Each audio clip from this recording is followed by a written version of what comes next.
¿Qué tal? Bienvenidos al video número 2 de Historia de Japón. Este video comprenderá el periodo aristocrático parte 1.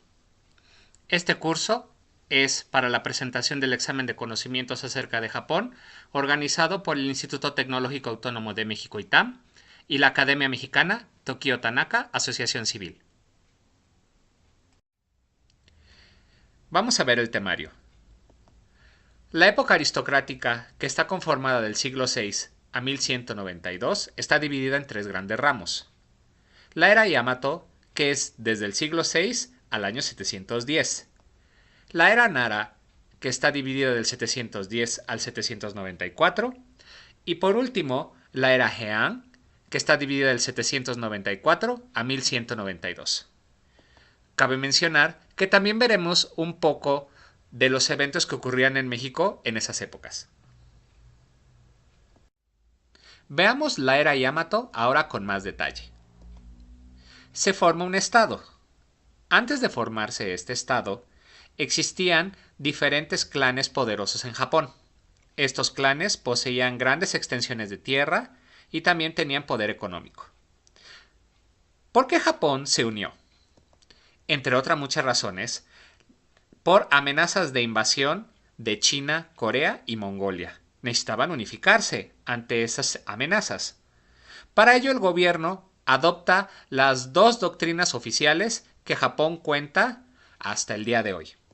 Una de ellas es el budismo. El budismo no es de Japón originalmente, es introducido por el Baekje y Silla, un reino surcoreano, en el año 538.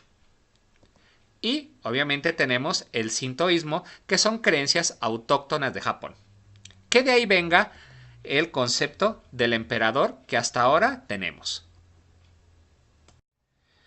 A mediados del siglo VI hubo un importante conflicto entre clanes.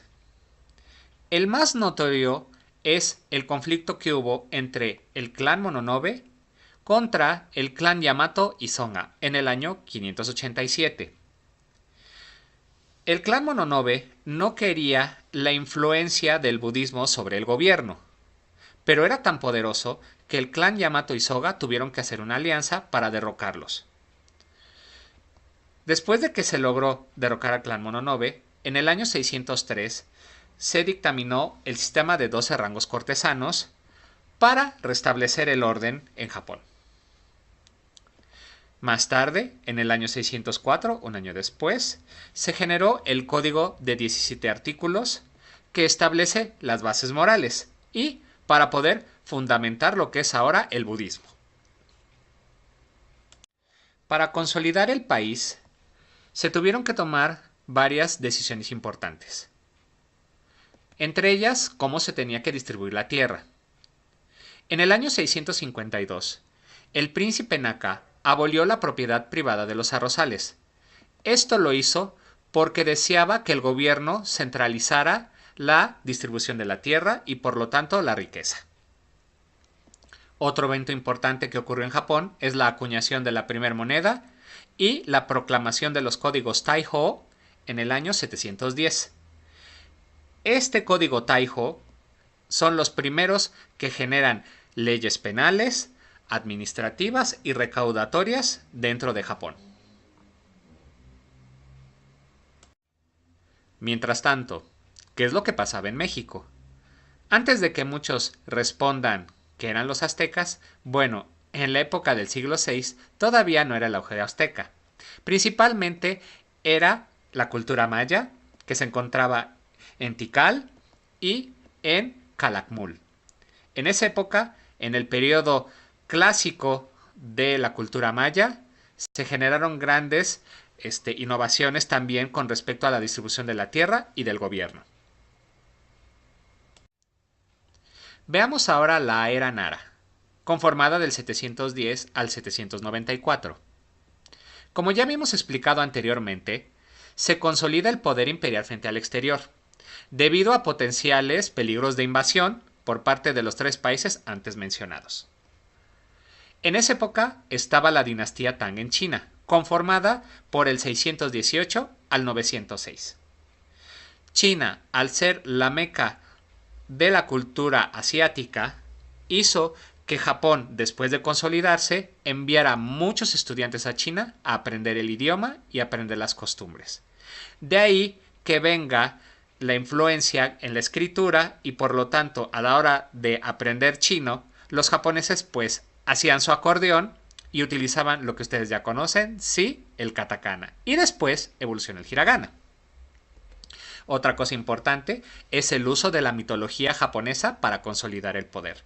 Como ya habíamos mencionado anteriormente, los clanes tenían varios dioses o kami que estaban protegiendo a los clanes. Por lo tanto, el gobierno decidió utilizar esa influencia del shintoísmo para consolidar al emperador, diciendo que venía de la diosa Amaterasu, que dentro de la leyenda bajó al archipiélago japonés y de allí llegó la influencia del primer emperador, que es parte de su linaje.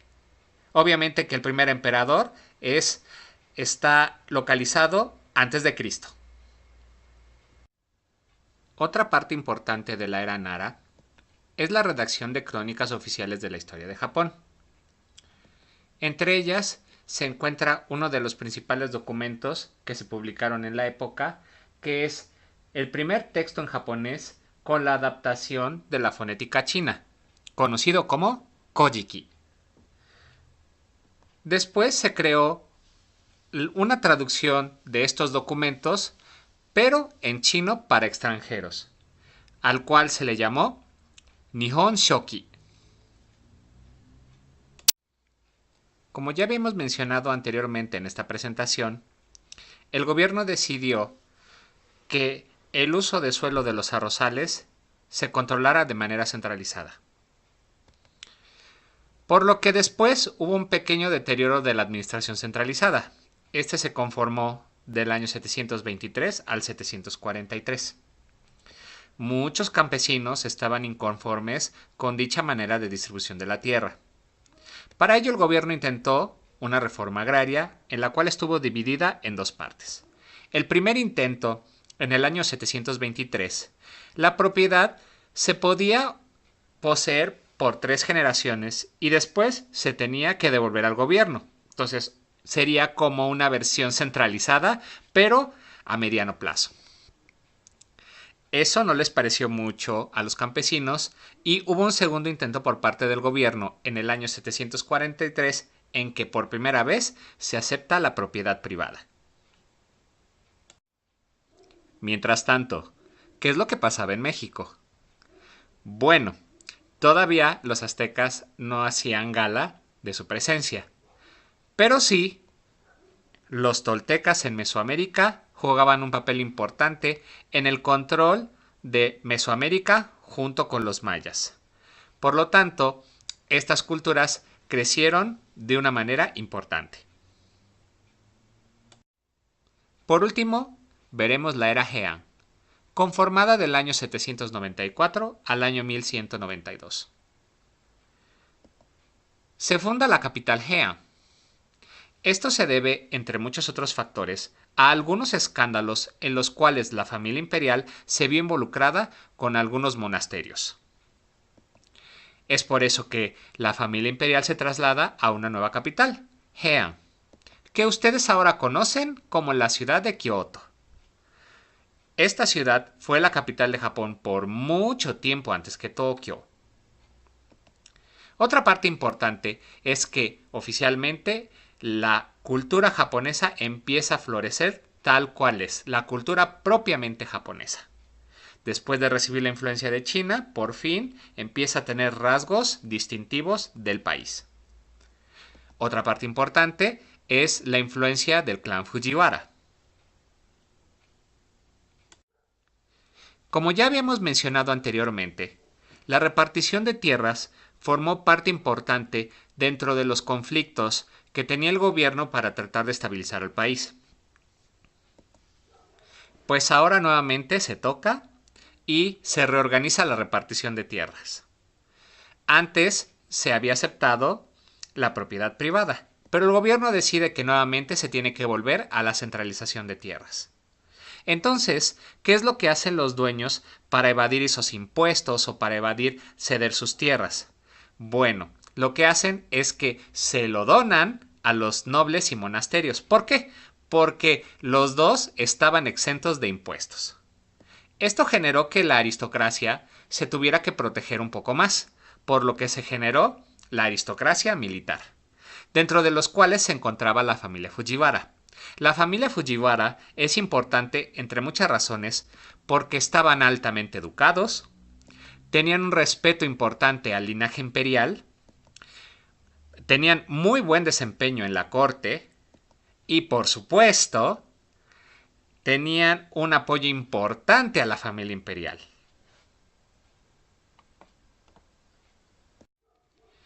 Y entonces, ¿qué es lo que pasaba mientras en México? Desgraciadamente, la cultura maya empezó a sufrir después de su periodo clásico un poco de decadencia. Esto se nota principalmente en el colapso político que tenían los mayas y muchas ciudades por ello se vieron abandonadas.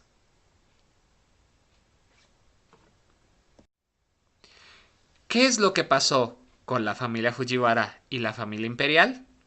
Bueno, eso lo veremos en el próximo video de este curso de preparación para el examen de conocimientos acerca de Japón. Les agradezco mucho, soy Eduardo Segovia y nos vemos en el siguiente video.